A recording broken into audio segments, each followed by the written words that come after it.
Hey, what's going on? You know who it is. You know what it is. All right, you guys, peep game. All right, so the Warriors skated past Minnesota. Who knows? Maybe Minnesota having so much time off. They came in there a little rusty.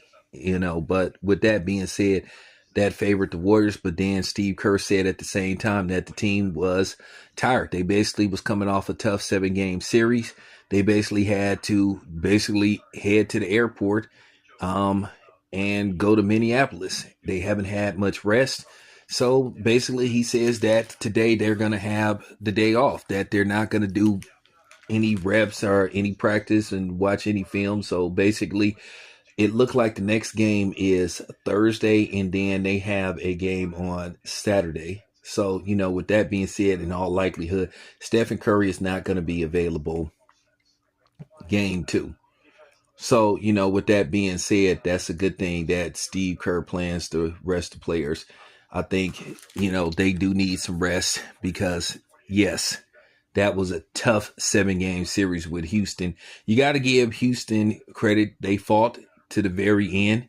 You know, a lot of us thought that the Warriors should have ended that series in 5, best case scenario, but it went 7. So, but once again, can't take nothing away from Houston. They could have packed it in and just said, you know what, we're down 3-1, but they won 2 straight games.